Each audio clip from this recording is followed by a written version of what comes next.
Okay. So, a very good morning. It is rightly said, arise, awake, and stop, not fix is way. The Department of Management Studies at IIT is an established name not only in the academic fraternity but also in the corporate world. It envisions contributing to India and the world through excellence in management, technical, and research education and serves as a valuable resource for industry and the society. It gives us immense pleasure to welcome you all to Building India Inc. 21, the annual business summit organized by the Industry Interaction Committee. The Business Summit is an endeavor to connect academia, corporate, socio-economic sector and the government in pursuit of advancing, advocating the great Indian growth and deliberating on issues lying ahead. This year's theme revolves around rebuilding India holistically from agriculture to space. As India moves towards realizing its vision of becoming Atmanirbhar, it is continuously proving its mettle in all the sectors, whether it's agriculture or space. Crises have been turned into opportunities for radical reform in pursuit of the greater common good. Rebuilding India holistically presents the opportunity to fundamentally rethink what kind of real economies we wish to rebuild. What does the new normal mean for disparate industries from agriculture to space? How do we create a better balance between contentment and sustainable consumption? Now let us welcome our keynote speaker of the day, Mr. Karthikeya Vikram Sarabhai. Mr. Sarabhai is one of the world's leading environmental educators and a dedicated community builder. He was educated in Cambridge and went on to do postgraduate work in development communication at MIT. He is the founder director of the Center for Environment Education headquartered in Ahmedabad. His primary focus is on the greening of India's formal education system and initiatives for biodiversity education. He is a trustee of the Sabarmati Ashram Preservation and Memorial Trust and also a member of many committees set up by the Government of India and other organizations. Mr. Sarabhai is the recipient of 2016 International Brandway Medal in recognition of his lifetime work for inspiring new generations to experience, embrace and love nature firsthand. In 2012, the President of India conferred him with Padma Shri, one of India's highest civilian awards. As a well-known advocate of education for sustainable development, Mr. Sarabhai has actively contributed to the global negotiation processes around the UNDESD and the formulation of the Sustainable Development Goals. As part of IIC's Noble Initiative, we have planted a food-bearing plant at Saharanpur, Uttar Pradesh through Sankalp Foundation to welcome Mr. Karthikeya Sarabhai, who is like a food-bearing plant in the society and a born philanthropist who wants to make this world a better place. We are delighted to host you, sir.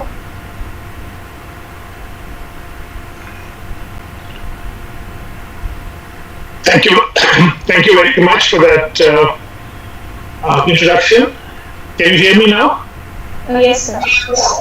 Thank you very much. It's really a delight to be here with at IIT Delhi's Business Summit. And it's changing times that I'm not physically there to see all of you. But there is a new reality, and as you were saying in your introduction, we all have to work with the new normal. It also has many opportunities in that. I think this theme which you have selected, which is the rebuilding, is really so apt for today. I'm referring to the fact that the Prime Minister was in Ahmedabad just last week. And on the 12th of March, which was the day Gandhiji many years ago did the Dadi March, he launched India at 75. As you know, next year on 15th of August 2022, India would have completed 75 years of its independence. And Prime Minister launched this event at the ashram, which is very significant in its own right, but also at that time said that we need to reflect on 5 different things. He talked about, of course, this new generation and all of us really appreciating and understanding what went on in the freedom struggle. Because today, a lot of the things which we take for granted were just not there 75 years ago. He talked about ideas at 75, which is something which I'm sure the summit will come up with. He talked about reviewing our achievements at 75, what actions we need to take at 75, but most importantly, what is our resolve at 75 as we go from India at 75 to India's first century as a new country, as a new republic. And that resolve is very much the theme of this conference. The reason why I think he picked 12th of March was to show how India, even at a time when we did not have any of the resources which we have now, and we were up against one of the mightiest empires ever, which is the British Empire, Gandhiji could take on something as simple as breaking a tax law, the salt law, in a way in which he announced it. And for 24 days, he dared the British to take any action against him. And they finally couldn't. And it really was the beginning of the end of the empire. But let us look at what that development model is today. Where do we go? What is the development model? As you said again in your introduction, today, if you take the most developed countries, they are highly carbon intensive. They have a very large footprint being a measure of how you tread on the planet, and the average footprint of the developed countries is somewhere between 6 to 8 hectares per person, while the planet can actually only sustain itself if we have about 2 or 2.5. It is based on a very high amount of consumption, but a consumption which also leads to a high amount of waste. You will see that at 75 today, we see litter just about everywhere. Some of the most pristine landscapes of India, some of the best villages, the cities, they're just completely full with litter. And just one example of where development can go wrong and where we need to set it right. So this whole thinking on sustainability really in some ways can go back to a conference in 1972 at Stockholm, Sweden, when the United Nations had the first conference on the human environment. And that's when the alarm bells internationally had been rung to see what went wrong. The Prime Minister of Sweden, where the conference was being held, appealed to governments all over the world to come and help at the highest level. But only one Prime Minister, only one head of government actually attended that conference, and that was our Prime Minister Indira Gandhi at that time. And what she said was to make such a difference to the thinking thereafter. Because she said that poverty and pollution are just two sides of the same coin. You can't solve problems of poverty unless you deal with the environment, and you can't solve problems of the environment unless you deal with poverty. And it was 20 years after that the first United Nations Conference on Environment and Development was held at Rio in '92. I was fortunate to be part of that delegation and was part author of the report which India submitted. And there's just one important sentence from that which I wanted to share with all of you today, and that was that we wrote that the challenge of development is not how to get there, but how not to. Now, what does that mean? It meant that the concept of development as it had grown and as it had evolved was something which was very powerful and very attractive. Everyone wanted to be like that. At the same time, the planet could not sustain that. So how do we chalk out a different path to development, and which is what the main emphasis of my talk today is, and what is the role which people such as yourself, the new generation, people who have the skills, what is the role they can play in doing that and in redefining what India really should be. Now the population, as you know, all the way up to the Industrial Revolution, the population of the entire planet was something around 1 billion as we reached there. Something very important happened 250 years ago. We discovered coal. It was like someone giving us the key to your parents' safe account.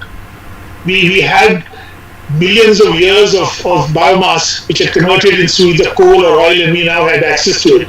We discovered the steam engine. We discovered, soon in the next century, we discovered penicillin. Death rates started coming down but birth rates took a longer time to convert, and the population started increasing. By the time of the early part of last century, we were 2 billion. But these have taken like hundreds of years to happen.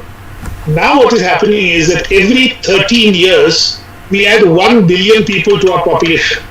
The world population today, I think, is something like 7.9 billion or almost 8 billion. People hope and predict that maybe at 10 billion it will start leveling off. We still don't know. By the time you are my age, you don't know what population we are talking about. So first of all, we have a much larger population.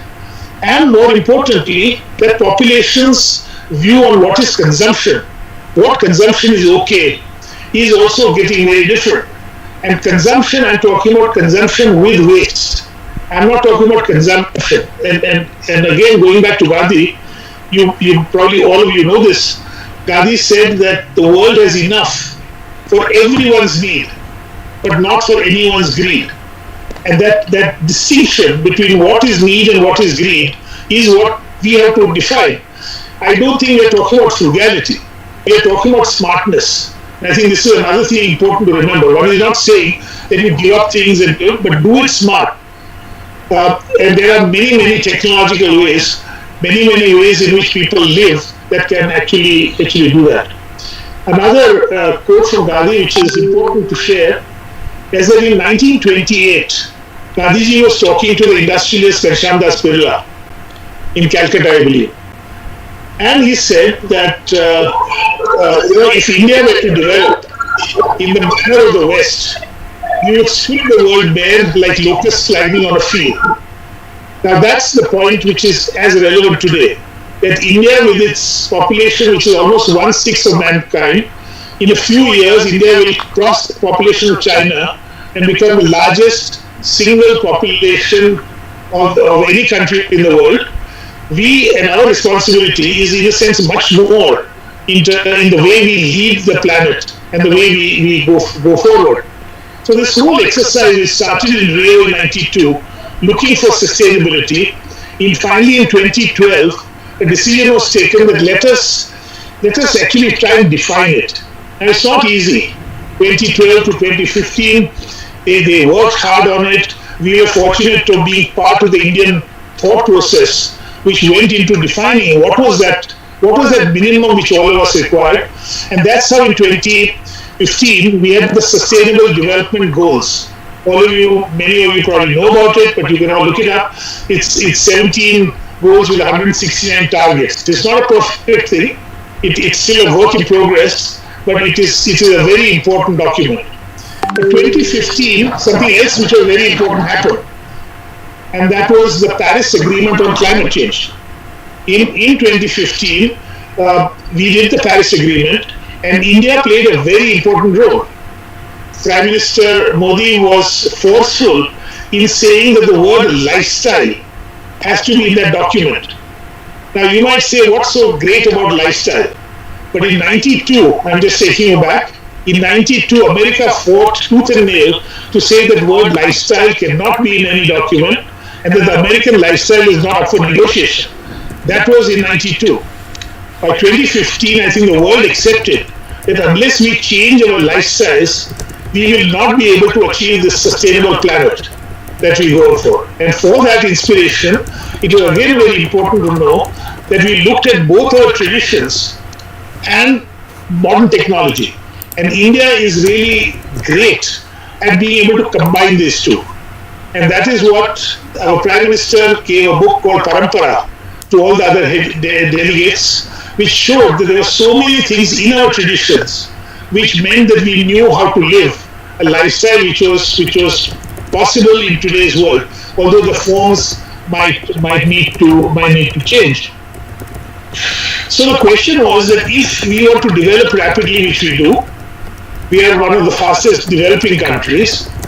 We are at a time when the whole burden of sustainability and what is right and wrong is on our heads. So we have the ethics of that. We don't have the luxury which say England or America had when they developed, when they could just throw anything anywhere and people didn't mind. Today we are developing at a time when we are knowledgeable. We want to do, and at the same time, there is no goal, there is no country which we can emulate.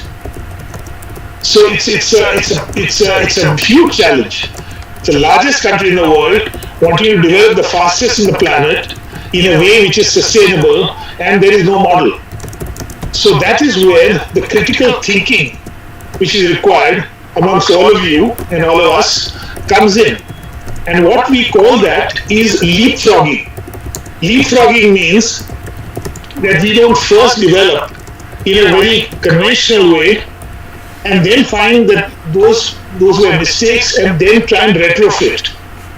We have the option of going straight from where we are to an extremely sustainable, developed state of India, which would lead the world. And that is a big challenge because it's much easier to follow. It's much easier in our transport systems, for instance, to keep on building flyovers for more cars, only to find that 2 years or 3 years down the line, even that gets choked up. We need to move to a situation where mobility within a city is done very differently. Paris, for instance, now is thinking of banning cars, private cars inside the city. London is also trying to do that.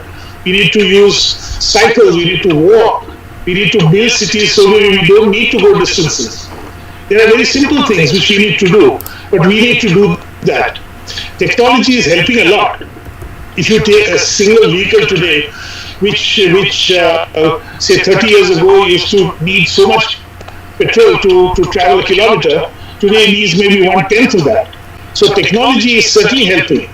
But to think that we can live exactly the way we do and technology will solve the problem, that is a mistake.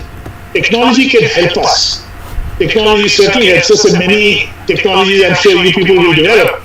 But technology has to go hand in hand with thinking about how you live and how you live. Now, let's take some examples from India.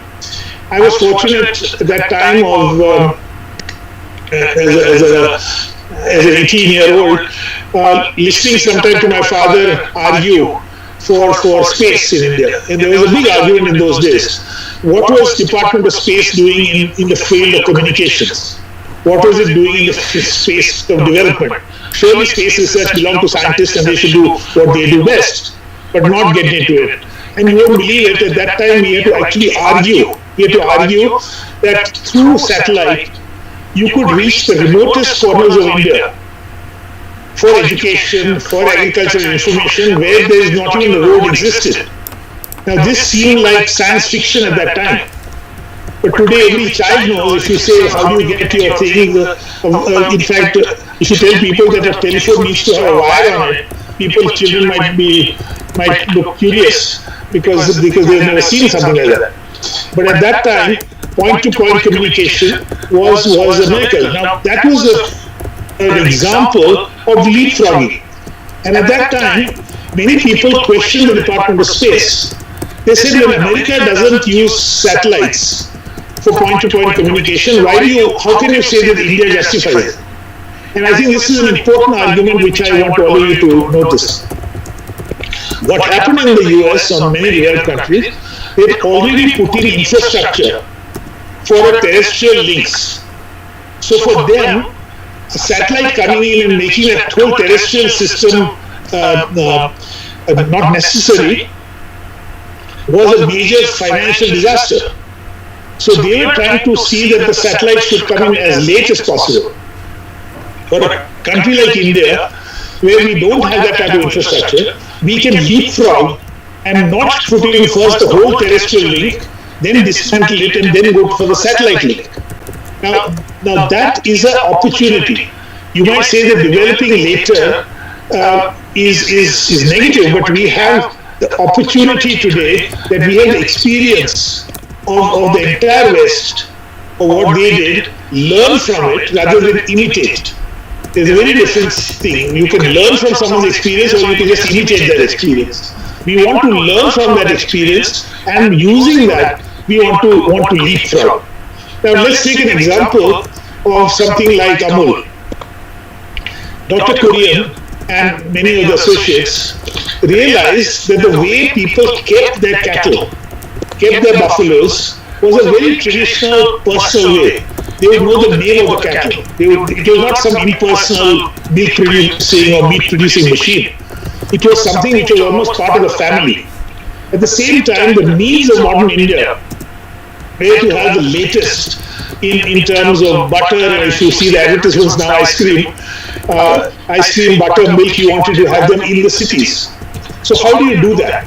So he found a way of collecting milk, measuring its fat content, giving the price, bringing it to one of the most modern dairies, and creating this dairy which really could leapfrog and provide us with some of the best content milk is possible. Now, these types of examples are many in India, but not enough. In agriculture, we realized that many of the systems abroad were dependent on very large farms and very much mechanized farming. In India, again, you had small farms. You had people doing agriculture, and you had a large part which was traditionally organic. You had now replaced it with bringing in a heavy dose of fertilizers and chemicals. And very interestingly, in India, we call it dawai. It's not dawai, it's poison. It's jail. In a sense, we call it, and we contaminate the entire food chain which we have. In fact, many of the farmers themselves don't eat that very thing they are selling.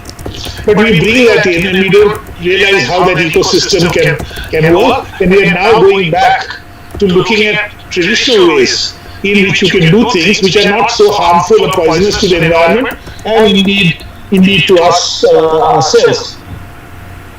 So whichever field you take, education being one of the big ones, the entire institution of colleges is going to change. Today, we are fortunate here being able to hear some of the best talks and best lectures at IIT Delhi, as true as other IITs or IIMs. But you just imagine that today, most of these people, most of these universities are putting their talks up on the public domain. So a child anywhere in India who has connectivity can listen to some of the best talks. These are all examples of leapfrogging. But we have to get out of our mindset to not only think traditionally. That's what you need to do as a generation, because many times we are so used to a certain way in which things are done that we can't even think just outside that box. But we need to, and we need to build a new India which is truly sustainable. Now, why did some of the tradition, I'm continuously mentioning tradition and modernity together, because I think you need to look at both. One of the big wealths which India has was in its diversity of seeds, diversity of cattle, diversity of ideas, diversity of people, of language, and language which meant you could understand things. Each language has its own. We have something like 300 active languages today, but some of them are dying really fast, and the knowledge goes with that, which is like, I believe Ganesh Devi, who is doing research on this, he was telling me that one of the rarest languages in India has only 2 speakers, and he's trying to record them, but only to find that those 2 are fought and refuse to talk to each other. So you also have that type of strangely Indian problems. But the point was that how do we do this? Now, just as an example, we used to have Indian cotton. The Indian cotton was a short staple. And when the British came, they brought their machines for ginning, which didn't work on this cotton. They needed long staple. So what they did was that they started bringing in other seeds or other cotton from abroad. As a result, the Indian cottons all died out because nobody was doing R&D on it. Nobody was developing machines for that cotton. So as a result, you just brought in something different, which is a completely different ecosystem, and it won't work. As a result, this has become rare. We are now trying to find a few spots, Kala cotton in Kutch. There's a cotton near Pondicherry. These, and how do we revive these, which is the wealth of our country. We have an enormous number of food items, some of which gets discovered and becomes world famous. Haldi, for instance. And people, you can go into Australia and they will give you a haldi latte. It's nothing different from our haldi doodh, which traditionally we might have had when we had a sore throat. but it's become popular. Yoga has gone all over the world. But just as many things have gone abroad, there are thousands and thousands more which have not hit that surface.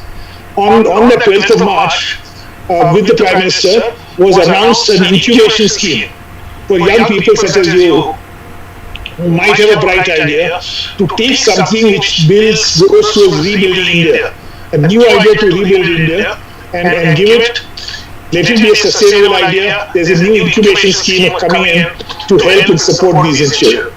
So again, let me just thank you all for this opportunity of sharing something. I wanted to say that we are at a stage where we are becoming one of the most important nations, the biggest nations in the world. We have the largest population of young people.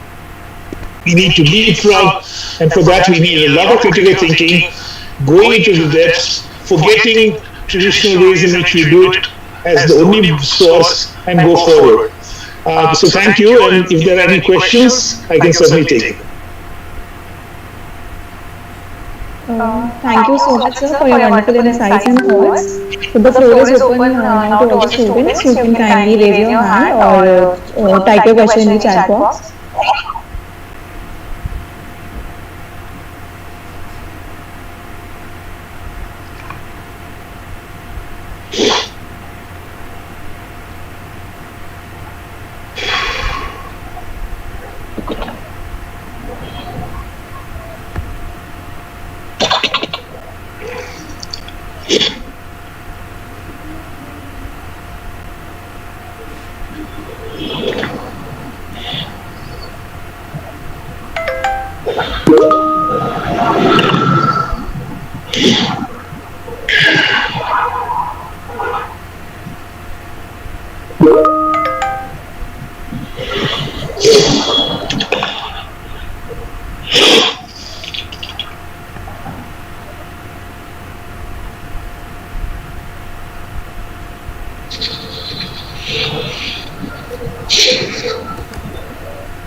Have a question. So, Gaurav, please can you mute yourself and ask the question.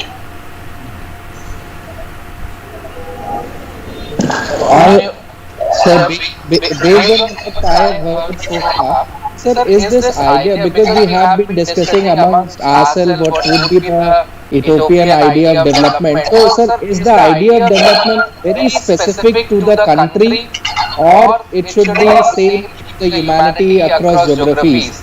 And second, sir, is it that idea of development would be changing with time, or it should be kind of persistent, it should be same maybe for next decade or century or so? Gaurav, there are very good questions, extremely good questions. Let me take the first one. I think we are living in an age where our aspirations are going to be global. I don't think you can say that any one part of the world or any one community will aspire to something different from what any other community aspires to. So in that sense, the concept of development is global. At the same time, how it pans out into a particular area, how it's applied to a particular area depends on a number of factors, including geography, including holding patterns, including consumptions, including many other things. So what you will see as a solution to development, the solution for development will be different. But the path is the same. I often quote from nature that, Gaurav, you, I, and the chimpanzee has 99.9% exactly the same design. But you and I feel that we are different, and we feel different from the chimpanzee. We think we are different, but we are actually not. The basic design is actually the same. So I look at development somewhat like that the basic ingredients of development, how long do people want to live, how much hardship do they want to have, all these things, do they want entertainment, do they want something else? These will be constant throughout the planet. India had, as you know, a lifespan of only 35 years, average lifespan when we became independent, 74 years ago. Today it is 70 something, and we would aspire to the same. We all want to be healthy. We all want to go to the gym. We all want to do something else. But at the same time, they don't have to outwardly look the same. The climate, first of all, is so different that today in Ahmedabad, someone has built a building exactly copying something from Norway or somewhere. It is completely glass, and you can't open a window and it's AC. Huh? Now the point is, they built it to retain heat.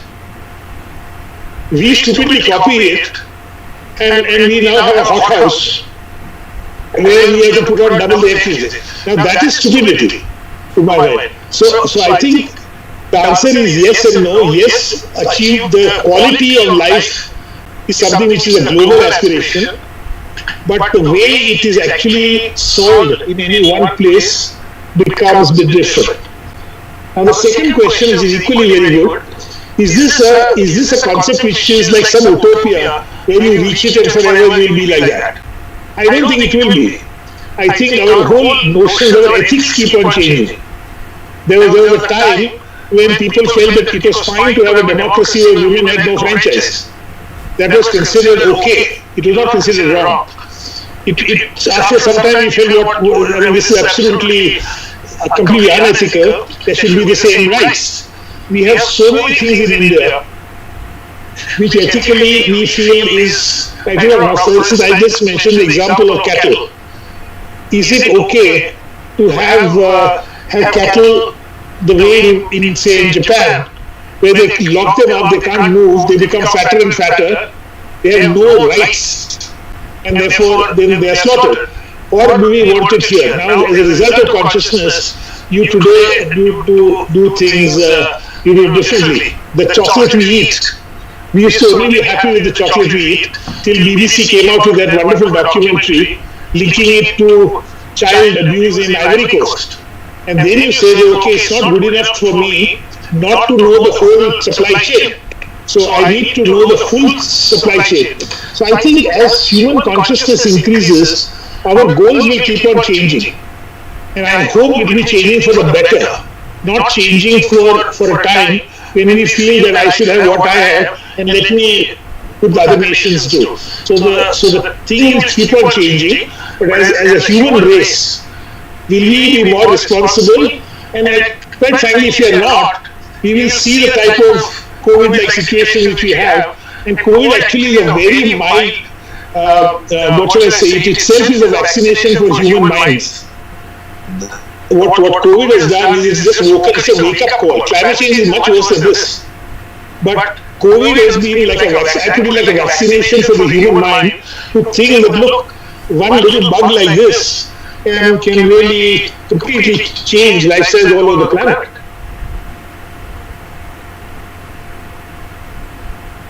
Okay? Yeah. There is a hand raised by Lakshmi Saraf. Good afternoon, sir. Thank you so much for being with us here today. Sir, when it comes specifically to India, how does one ensure that the country as a whole? What are the specific steps being taken with respect to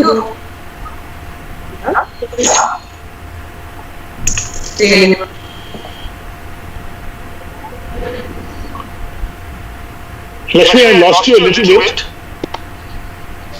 You were asking how India as a whole can develop, right? Is that what you said? Yes, sir. Specifically with respect to rural India, what are the steps being taken? Well, as you know, we do have a very large divide between rural and urban. And if you go back to Gaurav's question, will a youth in a rural village, will they aspire to something any different from you and me in a city? And the answer is they will not.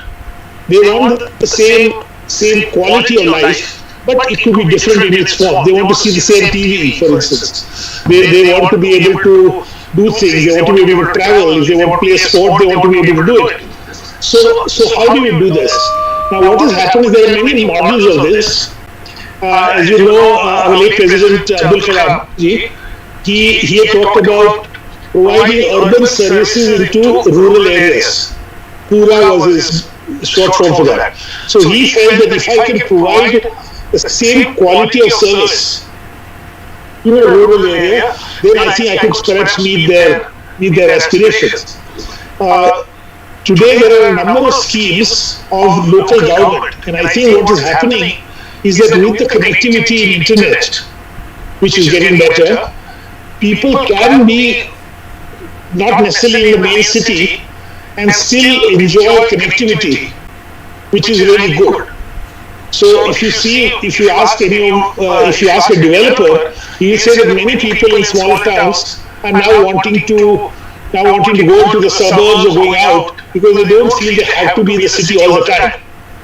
So I think it's a very important point, and I don't think anyone has the answer. What will India's village look like 25 years from now? And I think this is something which is really worth, because the aspirations are going to be the same.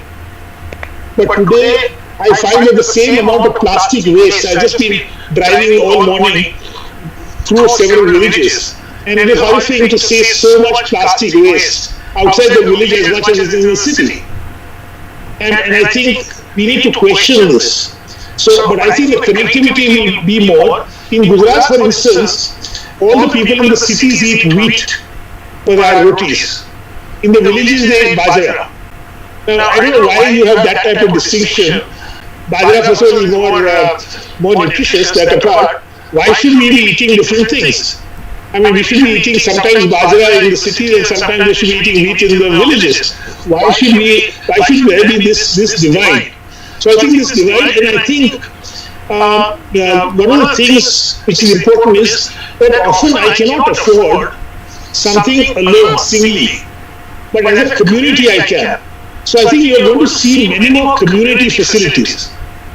I can tell you that the divide, there's this maid who works at our house, and she said that I'm going to Bombay, this was about a couple of years ago, and said that I am going to catch, I said, how are you going? She said, I'm going to catch, I got an Indigo ticket.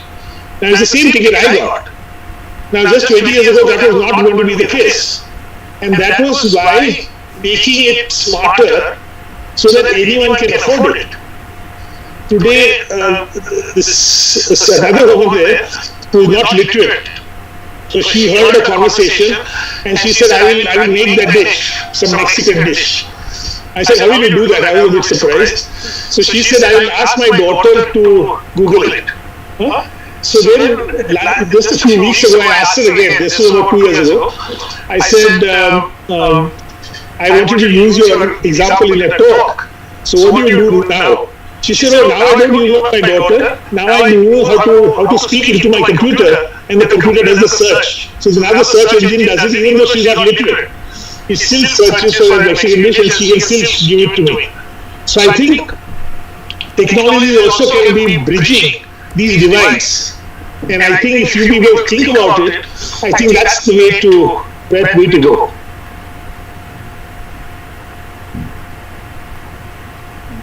Absolutely, sir. Thank you so much for that answer. Thank you, Shishal. Thank you so much, sir. Due to the paucity of time, we could take the last question we could take. And we express our heartfelt gratitude of you, sir, for gracing the event with your auspicious presence. Your insights in sustainability, the emphasis on doing, the idea that challenge of development is not how to be there, but how not to. And the role of technology, the concept of leapfrogging have surely ignited the young minds and have given a new dimension to our thoughts. Once again, a very thank you for taking out your precious time and addressing our students. We hope to build on this association and a long-lasting relationship with you and your organization. Thank you so much. Sir, you are on mute. Sorry.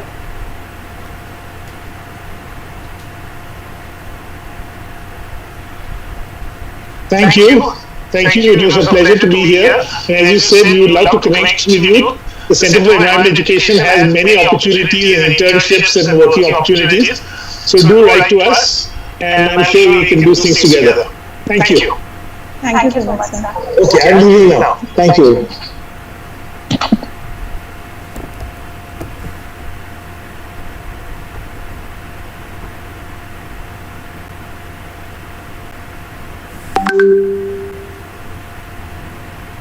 Students are kindly requested to stay connected as we have another leader lined up, Miss Aruna Rahman, who will be joining shortly.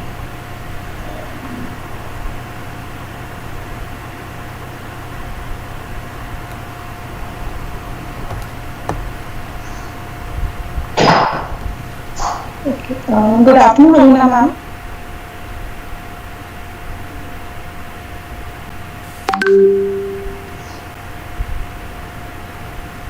Ma'am, am I audible?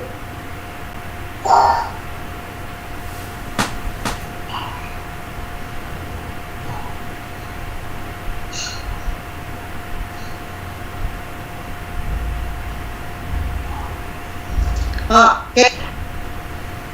Hello, ma'am.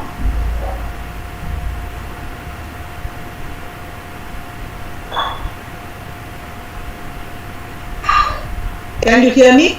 Yes, ma'am, we can hear you. Okay, I'm going to appear for a few minutes and then I'm going to put off the video because I'm on a bad connection. Yes, ma'am. Yeah, we understand. I'll just welcome you all and say hello and then you'll not see my face. But please be attentive so I'll disappear from the screen. Okay.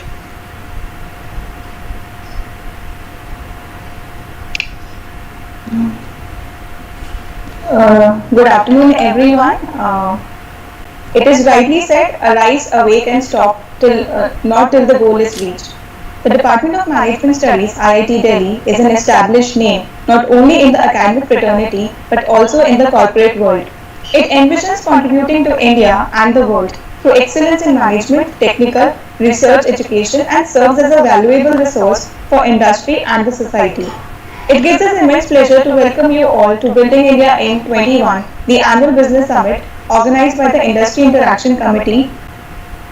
The Business Summit is an endeavor to connect academia, corporate, socio-economic sector and the government in pursuit of advocating the great Indian growth and deliberating on challenges lying ahead.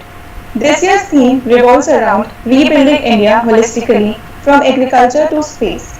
As India moves towards realizing its vision of becoming Atmanirbhar, it is continuously proving its mettle in all the sectors, whether it's agriculture or space. Crises have been turned into opportunities for radical reform in pursuit of the greater common good. Rebuilding India holistically presents the opportunity to fundamentally rethink what kind of real economies we wish to rebuild. What does the new normal mean for disparate industries, from agriculture to space?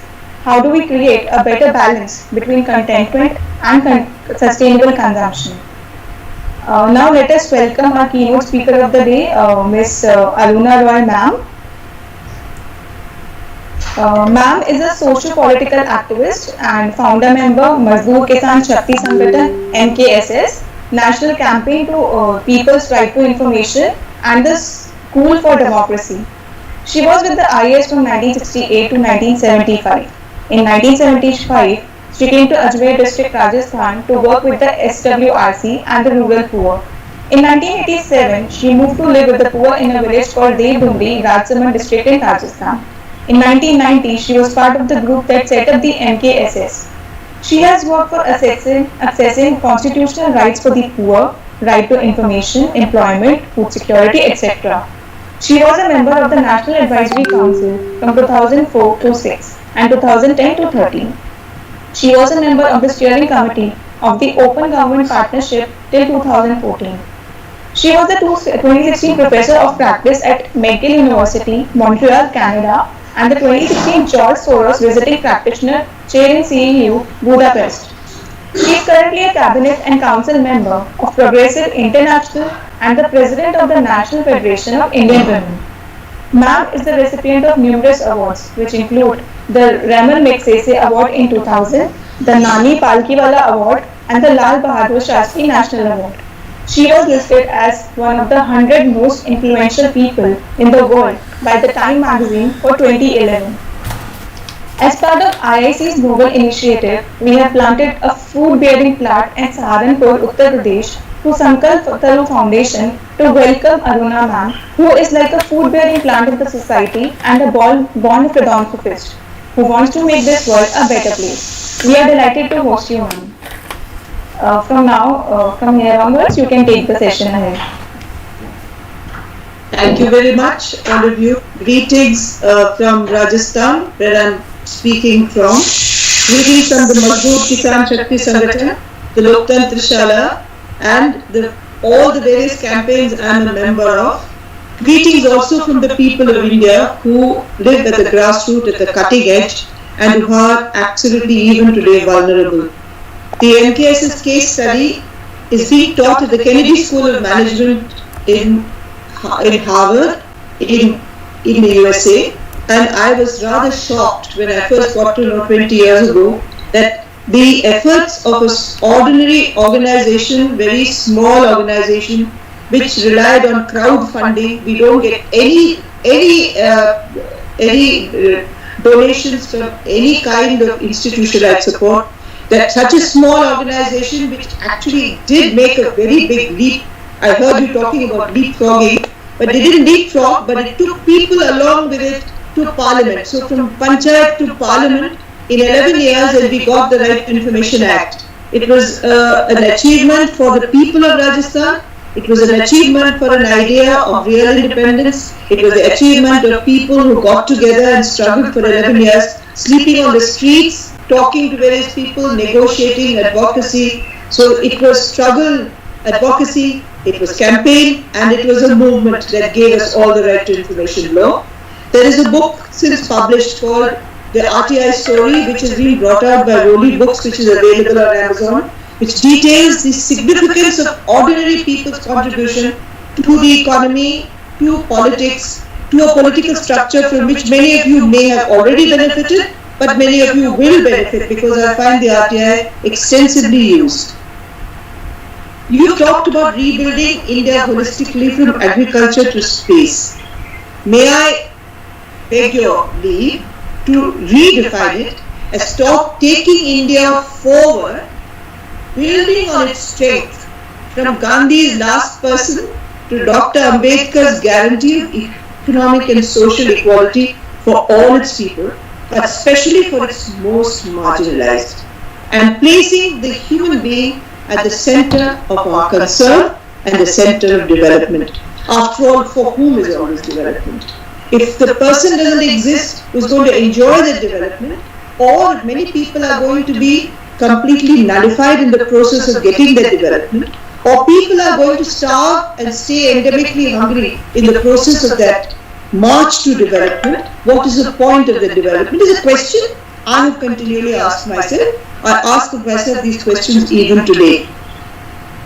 When India was framing its constitution, at that time, a very famous Indian called Sarvapalli Radhakrishnan, who did his PhD in philosophy from Oxford, he became India's vice president and then became president of India. In case of history is weak, I'm reminding you all this, that normally in my generation, if you said Radhakrishnan, we all knew he was vice president and then president of India.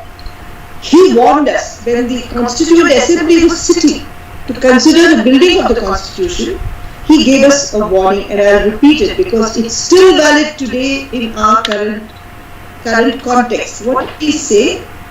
He said, our national, and I quote, and I'm reading out the quotation, our national faults of character, our domestic despotism, our intolerance, which have assumed different forms of obscurantism, of narrow-mindedness, of superstitious bigotry, we have to watch for all this, he said.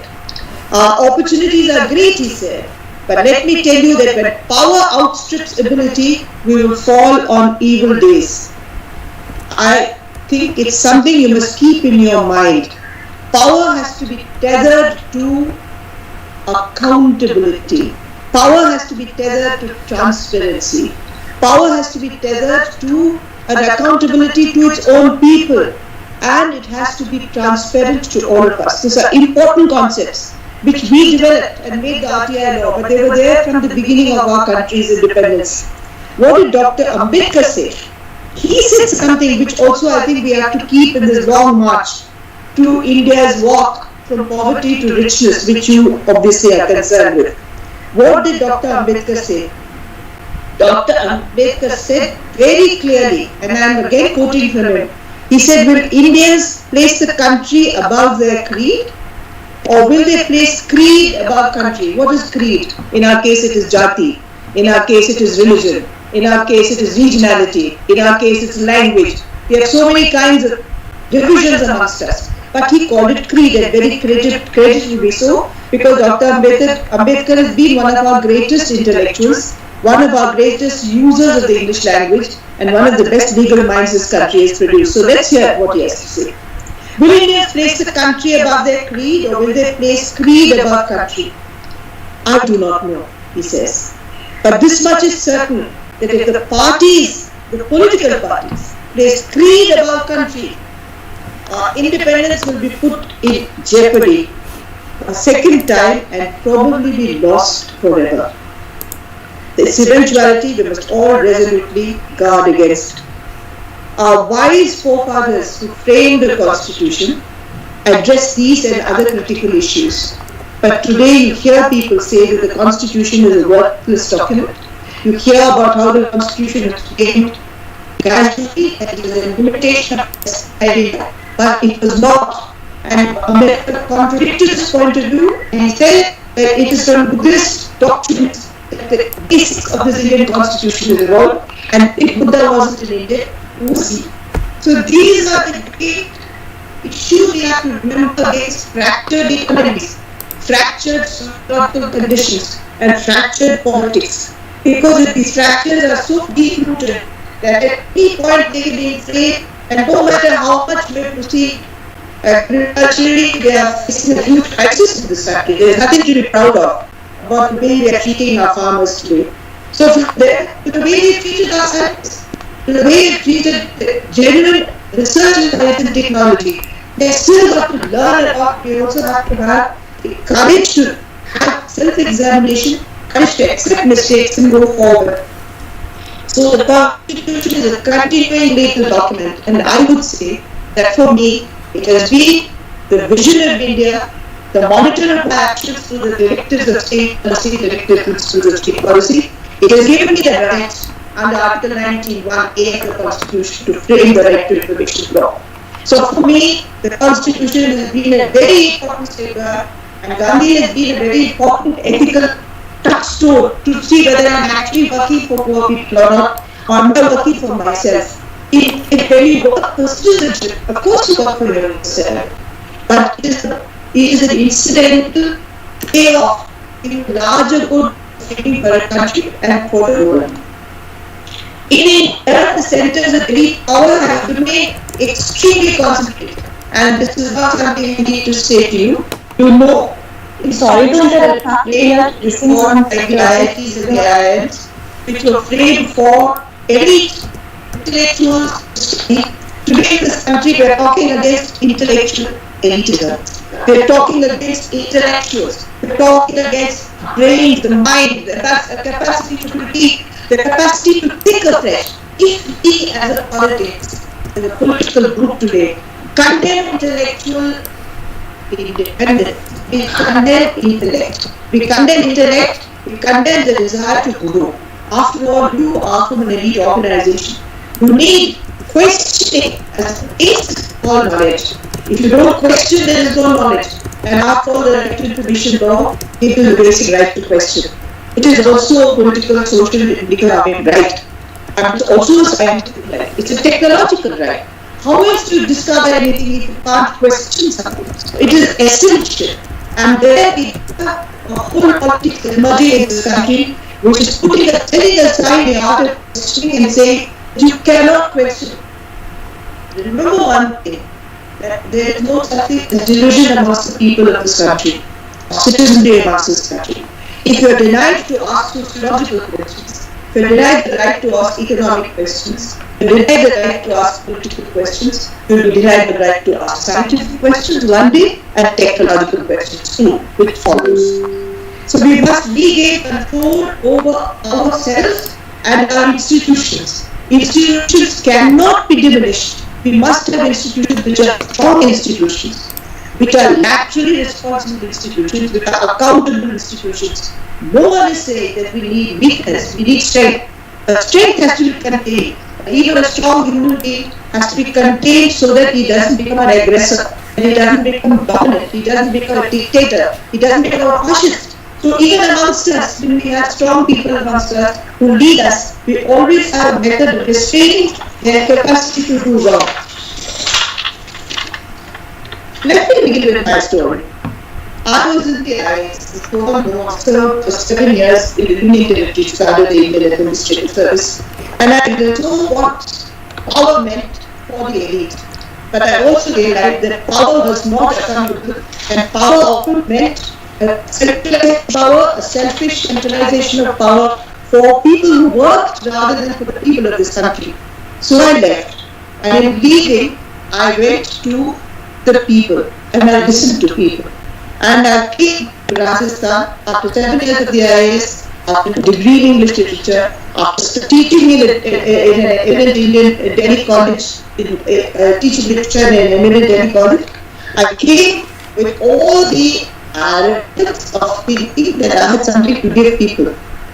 The first time I came to the village and I tried to talk to somebody, they were not interested at all in what I had to say.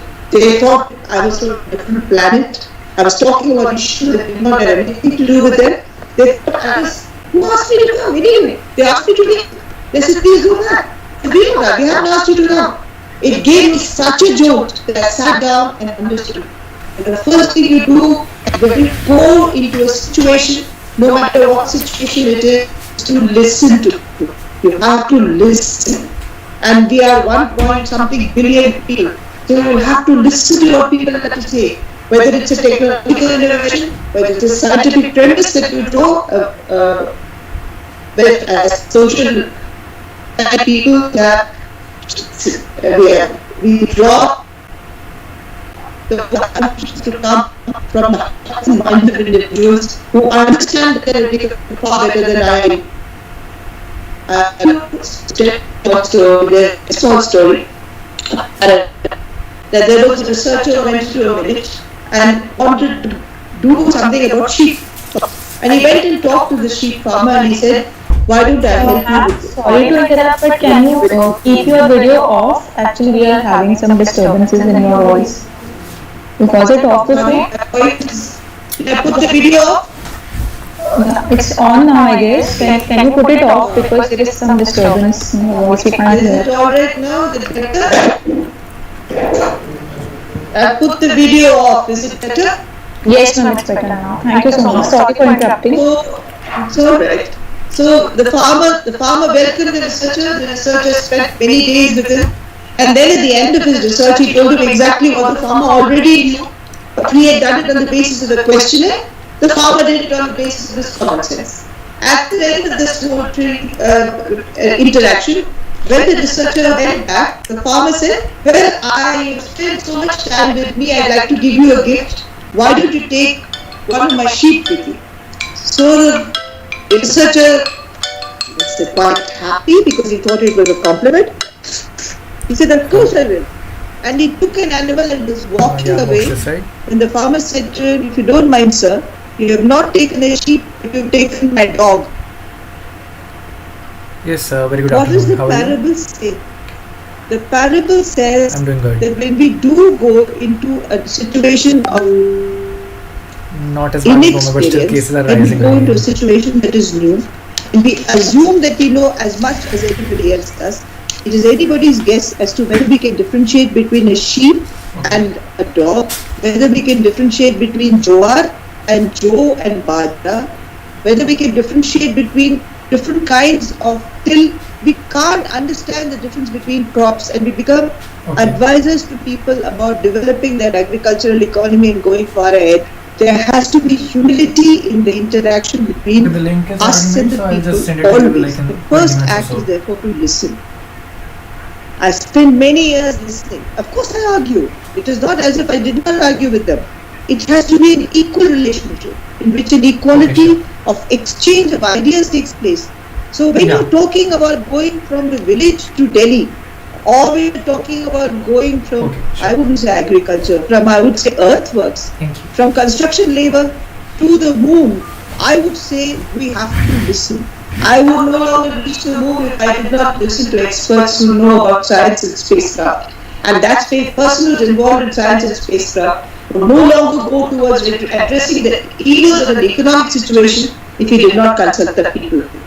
So we are all in our own.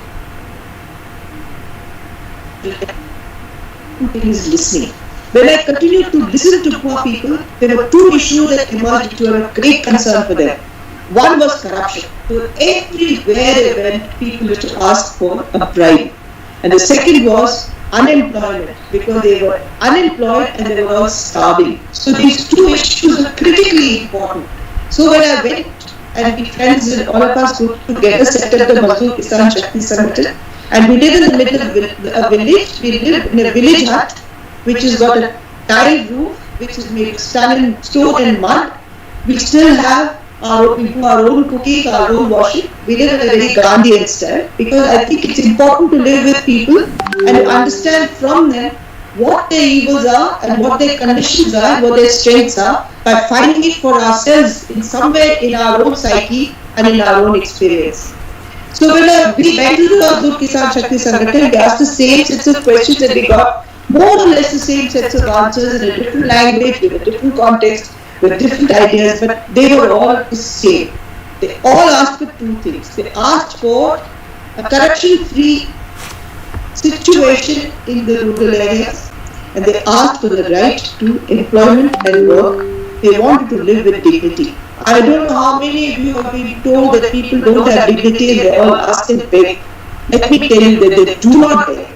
And I'm so shocked by the extreme courage that ordinary people have to face the amount of economic and social backwardness that they are put into by people like me and maybe people like you who demand more than our share of the cake, and therefore the resources are limited and they are really put to very, very difficult circumstances. So in that process, I'd like to have a small little story again which I would like to share with you. The Mazdoor Kisan Shakti Sangathan gets interns, and we got interns 1 year from the IIM. There were no IIT guys, I think, maybe one from Kanpur, but there were IIM people and there were lots of other well-established universities, Delhi University, Bombay University, and so on. Whenever anyone comes, we ask them to do half a day's labor on an MGNRGA website. We give them the tools and we say just as much as the labor does, you do. You have to dig 1 by 10 in a day. You do 1 by 1 by 5, which is half the amount of digging. And after that, we have a meeting where we look at what everyone has to say, and in that important, one engineer said to us, this not because to use the Delhi, the Bhavna and the Tagari in a manner which I can dig easily and deliver the 10 by 10 by 1 for a day, I can't do because I am not skilled enough. Because this is not unskilled work, this is skilled work. And because people like me and you, we at pen and the computer, we are skilled. People who use other forms of skill requirements are deemed unskilled. That's one thing. One girl said to me, come from Hyderabad. I remember her saying that I'll never again say that people are undignified. I will never again say that people are beggars. I know how much it takes to dig that amount of work to get the minimum wage. And the minimum wage is a paltry sum. Today it's 220 rupees a day in Rajasthan, which is my on the area which I draw. I don't draw more than what agricultural labor works. So notionally I draw only that. I have no other sources of income today. So if that is the source of income, you can imagine how much labor and how much work goes into that. One girl said to another woman who was working, come here, I am from IIM Calcutta, I'll teach you technology, I'll teach you the computer, but it's so much easier than digging.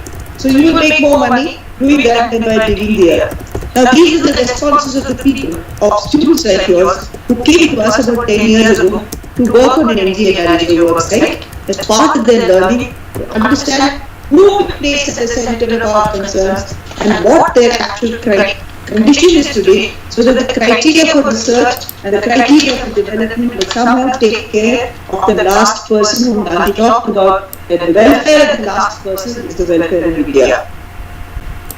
How did we deal with it? In dealing with it, in case of the two things. first of all, we started seeking information from people in the villages. We went to them and said, why don't you give us your information? Why don't you give us this? We don't have any information. So we said, okay, let's try and work on your website. So we went to websites. And when we went to the website, the first thing we did was ask for information about how much we had to dig from the rural engineer. He would not give us the information. But at some point of time, the minimum wage was also not paid. When they asked for the minimum wage, they were told they were liars. In response to this, we asked for information to see what is called, the labor list is called a muster roll in Rajasthan. So we asked to see the muster roll and we asked to see bills and vouchers. And they said, no, you can't see it because they are secret documents. They are treasury bills. So we said, how can that be a treasury bill when it's just a list of labor who work on a particular website? They won't give it to us. So when they didn't give it to us, fortunately, because I'm an ex-IAS officer, I used to be called to the National Academy of Administration. And so were Shankar and Nikhil, my colleagues. We all went there. And in talking to the probationers, we talked about the importance of transparency. And one of them got posted as a training video, and he allowed us to look at the documents in his office, which he was supposed to do in District Pali, Rajasthan. So we went and we copied all the information by hand, and we went to a village called Port Kirana in 1994 December, and we distributed November, and we distributed this information. And all hell broke loose. Because of the master roll, there were dead people's names, there were names of people who had never gone to work on the website. There was extraordinary amounts of falsification records. And then when we finally saw there were completed works, and we looked around and we saw that there was no completion of a Kattar Bhavan, there was no ceiling, there was no roof, there were no windows, and this was notified as a completed work. We were shocked. So we called a public hearing.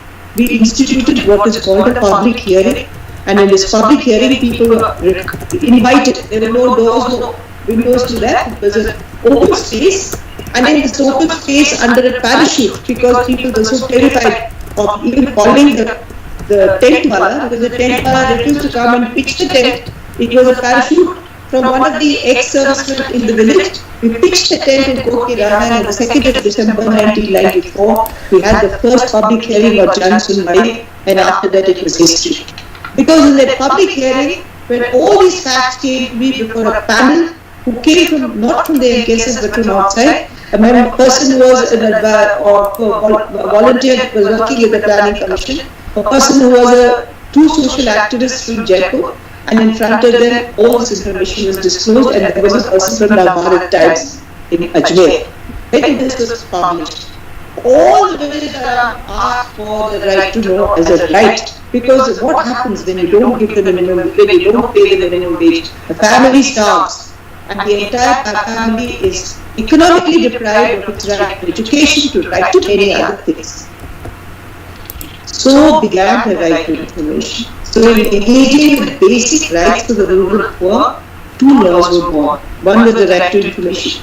And because they had no right to employment, the Jawahar Rozgar Yojana only gave 11 days, and then the Prime Minister's Rozgar Yojana, which came in instead, also gave only 11 days in a year to a family. It was a pittance.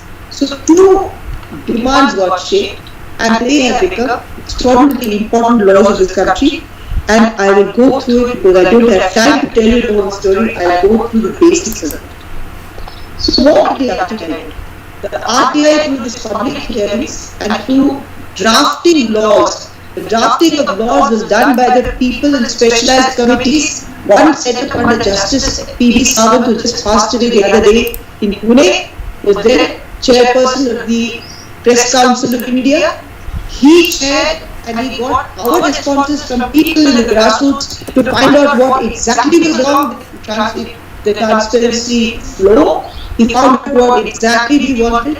He had lawyers and people from the ex-bench and the bar there, and he discussed it with them and with editors of newspapers, and a draft law was framed called the National Campaign of People's Right to Information Draft Law. This draft law was sent to all the members of parliament, all the chief ministers and the prime minister in 1996.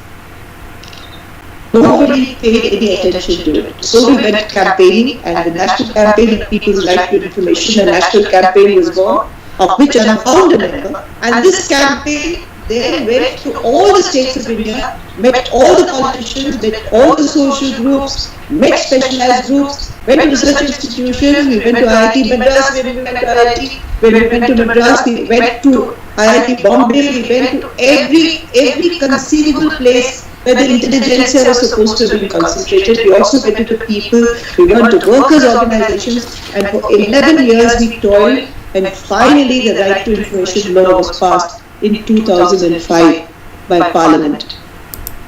For 1 second, I could not believe it. Because why? Because a person, and I'll tell you a little story again, because when we were sitting on a hunger strike in 1996 in Biawar, it rained and we had this very flimsy tents because we had no money. And we insisted on crowdfunding, so whatever crowdfunding came, we could not pay for a very good tent. And suddenly when it rained, we all moved away, and he came and said, you can't move away from this, you have to stand because it's our right. What he said, and may I speak in Hindi, I'm sure all of you understand Hindi. He said, आपको तो इस कानून के लिए बिल्कुल लड़ना चाहिए, शायद आपकी जिंदगी में नहीं मिलेगा, मगर एक कानून जरूर मिलना चाहिए। मैं इसलिए कह रहा हूँ क्योंकि सड़ी गली व्यवस्था से आप में कि वो अपना करीब निकाल के बाहर रखे तो कैसे मिलेगा। वो आज भी वो व्यवस्था सड़ी गली ही है और आज भी सूचना के अधिकार को रोकने की पूरी कोशिश कर रही है। इससे हम लोगों को समझना पड़ेगा that transparency is the citizen's right to have power of governance, a share of government, a share to decide what to search on for you, how to get to the moon or wherever you want to go, or to Mars or space or wherever. And for me to see how every belly is full, how every house has education, how every house has access to health and basic comforts. Today, 6 to 8 lakh users of Right to Information in India. It's the most used RTI in the world. It's the third, or the first used to be second, but we are now the third most effective legal framework. But India has lost its place in free democracies in the world. It is stopped because it has become much more restrictive about the right to freedom of expression. It's disallowing people the right to express themselves. It is putting us in jail. It's incarcerating us. So it's lost its place. But the Right to Information Law still remains one of the most used laws. 6 to 8 lakh users every year, and we've been in place now for almost from 2005 to now is 10 plus 5, 15 plus 1, 16 years. So you can imagine how many lakhs of people have benefited from it. From poor people who have gone to ask for information about the Chief Minister, like this fellow in Kashmir who went to ask the Chief Minister why he had not come by road to his village because it used to be filled with snow and sludge. He wanted the Chief Minister to drive so that they could get a road, and finally the Chief Minister had to answer him. That is when there was a Chief Minister in Jammu and Kashmir. Two people who have asked big questions about big scams. But the big scams that have been exposed is because information used to be more available. Now information about big issues is being more and more restrictive in India, and therefore big scams will never be realized or unfolded. But at the same time, more than 100 users have been killed. RTI users have been killed. Democracy defenders, that's who they are. There's no Whistleblowers Act in place, and there's steady effort to weaken the law. That this present government has amended the rules and changed the architecture of the commissions so that the commissions were already weak, they have made it then even weaker. So from a small struggle to a huge understanding of shared rights in the public domain was given by a people's organization to this country. The people of Biawar have erected a memorial to the RTI in main marketplace where the Right to Information struggle and campaign began. Biawar is in the center of Rajasthan. It's a town which pays a very high income tax to the government, and that town where the municipality consisting of both parties, the BJP and the Congress, jointly decided that it was a pride for Biawar to have a memorial, and it put up the memorial to the RTI when we completed 20 years. Let's look at MG and REGA. MGNREGA is the largest works program in the world. Joseph Stiglitz, who won the Nobel for economics, came and said it's the best program to fight poverty in the world. And he said it in no ambiguous terms. It was plain and clear. And but our government, when it came to power in 2014, decided that the Right to Information Law and the MGNREGA were the worst powers in the country, and they would be tolerated rather than be proud of. I think any sensible government would be proud of these two laws. And the MGNREGA has actually benefited enormous numbers of people. It has benefited 140 million people in India. It has benefited 100 million households, because figures are important. I am quoting figures. It has staved off poverty. It has staved off migration due to distress. Today the expenditure is approximately $15 billion, which goes to the villages of Rajasthan. So money has flown into panchayats who have been able to get some amount of money. It has changed the market economy of small towns. And during the meltdown period, when all economies were suffering, because of NREGA, local markets were thriving. More than 50% of the workforce are women, and there's a 43% increase in person days, which saved the people who had migrated because of COVID back to their villages. If there had been no NREGA, there would have been food riots if there had been no national food security. Both the NFSA and the MGNREGA saved India from dire circumstances when the COVID migration, the migration took place back to the villages of India. We have to reclaim constitutional and democratic values.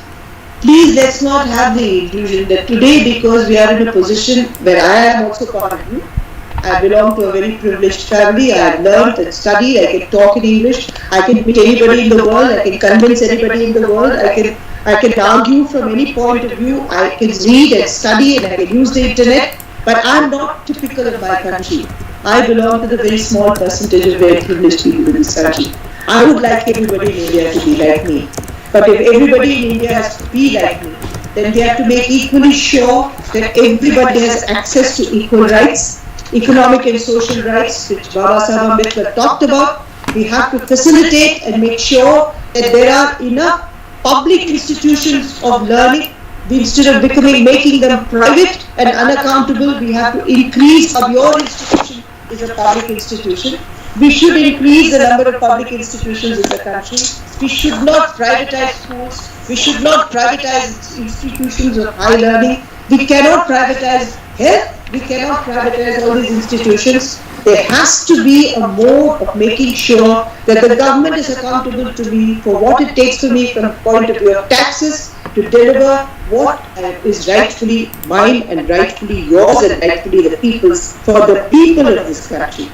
Therefore, the attack on basic rights and liberties and putting away all activism and all people who amplify the voices of these people as anti-state is erroneous, it is shameful, and it will ultimately ricochet on a government and a country which has been proud so far about its freedom, about its right to speak, about right to freedom of expression.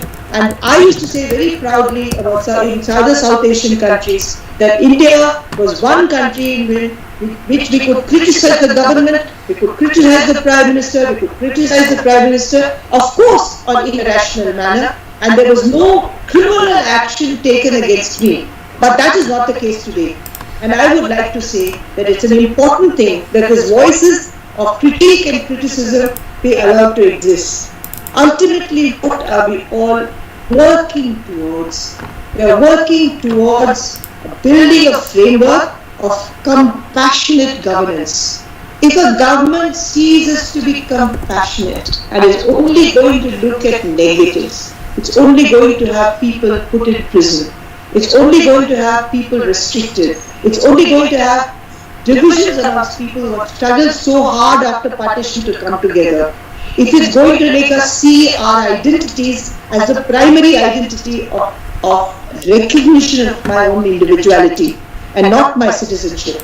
Not understand that I'm first a citizen of India. How will I, for instance, I did this again, but how will I explain myself? I'm born a Tamil. I grew up in Delhi. I'm married a Bengali and I live in Rajasthan. Tomorrow if someone asks me, who am I? What am I to say? I have to say I'm an Indian. I don't even want to say I'm a Hindu or a Brahmo Samaji. I don't want to say any of that. That comes later. But first of all, I'm an Indian citizen. That is my first claim. And I don't have to prove my citizenship. I have to prove that I'm worthy for this country. And to be worthy of this country, I have to be given the freedom to work, the freedom to think, and the freedom to plan, and the freedom to dream. Ultimately, I dream of a compassionate India, which, as it was before, I will be able to say again, in front of all my friends from all over the world, that I used to say, and I would like to say again, that we were even more free than the United States of America. I used to say that in India we have freedom to speak as no other country in the world has, and it was something to be extremely proud of. Let's build another country again on those same principles, because we need to revive them. And if you want to dream of space, you have to dream of the space in the minds of individuals. You have to dream of space for public action. We should be given space to protest. After all, that's where we come to gather. If there be no space to protest, there would be no RTI, there would be no NDA, there would be no National Food Security Act. We were given space to protest. We were allowed to protest in Jantar Mantar. We were allowed to sleep there because we were poor people. We were allowed to voice everything. That's how the country got what it did. So we need encouraging compassionate governance. We must plead for, we must work towards, we must argue for, and we must insist that we have a compassionate governance. And the citizens' participation on the basis of Gandhian ethics and on non-violence. We have to have a country with no violence either by the state or the people. We can't have a violent state and a non-violent people. We cannot have violent people and a non-violent state. The two have to meet. The two must meet to have a non-violent state. We are in the land of Mahatma Gandhi. No matter what the propaganda against him might be, the world recognizes him as one of the greatest contributors to a methodology which not only got India independence, but allowed Martin Luther King and Nelson Mandela to work out their politics. It is an international process which has given us pride and which has given us a method. We must use those methods as non-violent protest that India envisioned. We also have to understand that you cannot have a country like India without having a notion of a welfare state. The notion of a welfare state, which is pinned on Jawaharlal Nehru, and I think it is not a bad thing. I would think it is to the credit of Nehru that he planned a welfare state, because in a country with so much poverty and with such little affluence, 70% of India's wealth now is concentrated in 10% of India's population. We need a welfare state which will insist that people at the grassroots, people who don't have privilege, will have the same rights. And we need a welfare state, and therefore, we need IITs, IIMs to exist as institutions of governance, of government. We don't want privatized institutions. Today, we want a constitution that is not corroded, that is not eroded, that you don't deny equality by not removing equality from the constitution, but saying that love jihad, bringing in a law like love jihad, which disallows me the freedom to choose my partner, disallows me the freedom to change my religion if I feel like it's my personal choice, and how can a state impinge on me? So let's understand that what we really need today is a normative India. A very important political scientist with whom I was conversing in one of these Zoom conversations said the other day, and it's very true, that there has to be a normative position. And if there is no normative position at the basis of our thinking and our culture, then there can be no India. And this normative position has to come from all of us. It has to come from you and me. And where will our normative position come from except the Constitution and constitutional morality, which is spoken for you and me and for every single citizen, that we have to come from a normative base which is given to us by the preamble of the Constitution, where it talks about liberty, equality, fraternity. It talks about the equality of all, which gives us the right as equal citizens to pursue a dream to go to space or pursue a dream to fill my stomach with dignity and justice. So thank you friends for listening to me. It leaves me 2 minutes, but if you want to ask a question in 2 or 3 minutes, I am happy to answer.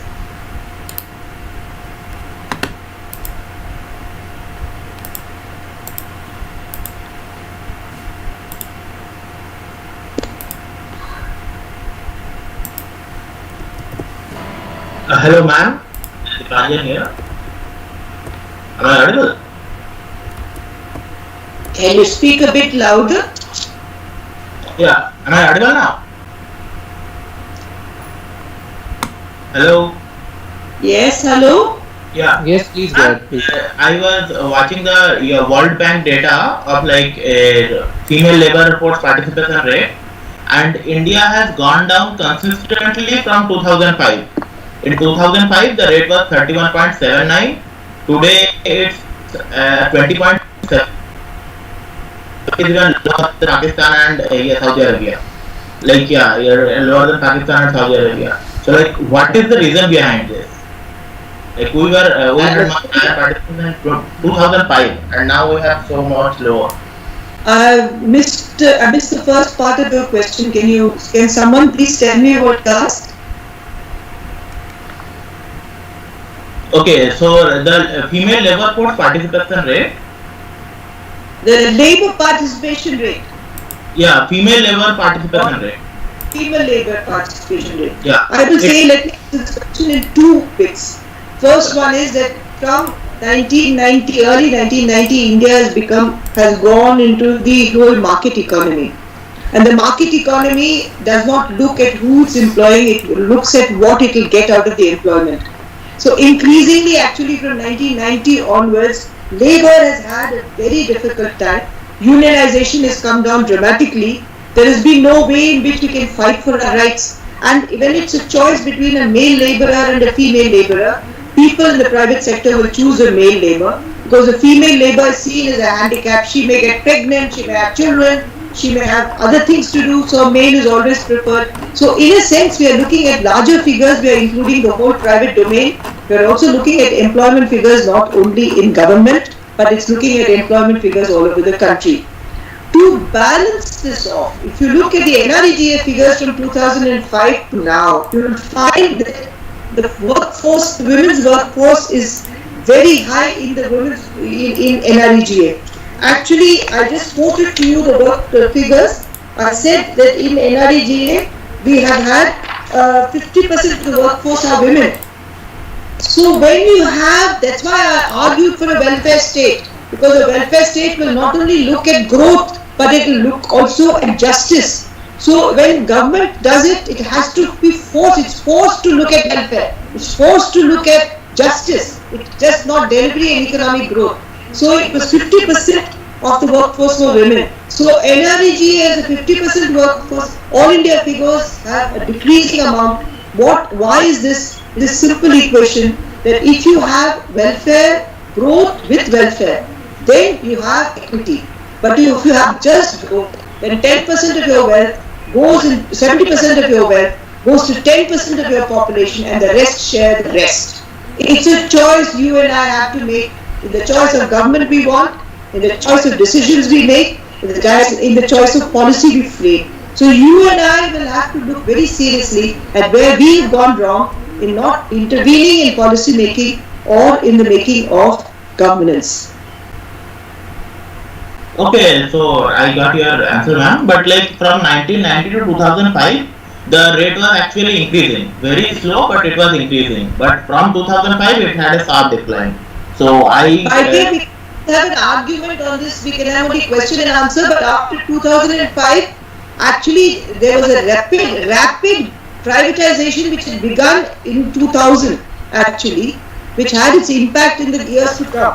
But my point being that when you have a privatization program, you can't look at growth. That period when we started early 1990s, we started liberalization, but it could not take over. Today it's taken over. It needed time to grow. But let's not argue over this. Let's have another question. We can meet some other place. Yes, sir. Rupesh, you can go ahead with your question. Yeah, thank you, Priyanka. So, thank you, ma'am. Thank you for such a wonderful speech. I got energized while you were speaking with such an enthusiasm.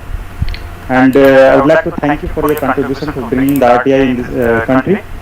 So, ma'am, my question is like, how to protest in the current scenarios, or how to raise your voice when, when you will raise the voice, you will be treated as an anti-national. You will be labeled as an anti-national in the current scenario. And my second question is, like, how much do you think that a student politics is important in this current scenario in this country? What politics? Sorry? Student politics. Student politics. Okay, two questions. Okay, first of all, there is a great restrictive drive against expression in this country today. It's completely a sad commentary that a tweet from a young person should become a matter of national security. I think if I had a grandchild who tweeted something like this against me, I would take it as a first attempt at independence. Even if I did disagree, I would have had methods of resolving the disagreement, answering the questions raised, rather than restrict the freedom to speak and therefore destroy the ability to speak, the ability to voice. What you need in governance today is an understanding that critique and speaking out shows the growth of a nation in terms of its maturity to deal with itself. Unfortunately, people in power don't seem to understand that this is the maturity of a nation for which they can claim full credit. After all, if I were in a country where young people were saying things like this about huge political events, I would feel proud that in my country there is right to freedom of expression, there is right to information. My young people have the right and the courage to speak clearly and lucidly, no matter where and no matter how. They are within their constraints. It was not an irresponsible comment, it was not an illegal comment. Where the irresponsible comments are being made, we keep it quiet. And we are allowing inflammatory speeches to be made, we are allowing inflammatory positions to be taken, which are resulting in violence. I would really request the government to have a rethink and re-look at itself to see how it should behave. Because after all, no matter who is elected whom to power, the government remains mine, and I have a right to ask this government to please rethink about its entire reaction, which is knee-jerk, to people who speak out. I would say that student politics is critically important, where the students understand politics. The future of India is in sure good hands. If we allow our students, do not allow our students to think politically, what kind of citizenry are we creating and what kind of future generations are we creating? Of course, it cannot be unruly, it cannot be unconstitutional, it cannot be without accepting the role of justice and of the rule of law. These things are binding. These cannot be done away with. But provided those provisos are in place, students must grow as individuals to take part in politics.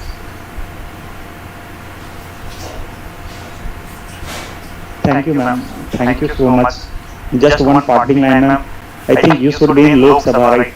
Because you remind me of the Mahua Moitra who is speaking and questioning the government and including the judiciary. Thank you.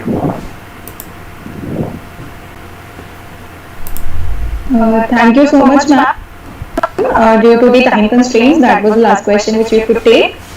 And we express our heartfelt gratitude for gracing this event with your auspicious presence. Your powerful insights and opinions have surely ignited these young minds and have given a new dimension to our thoughts.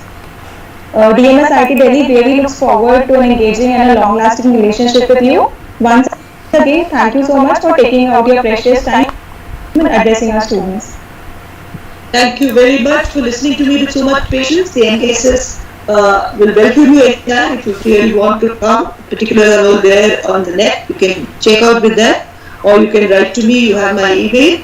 And those of you who want to come and continue with this discussion by being an intern or contributing to thought and processes are most welcome. Thank you very much indeed. Thank you so much, ma'am. We hope to reconnect with you in future.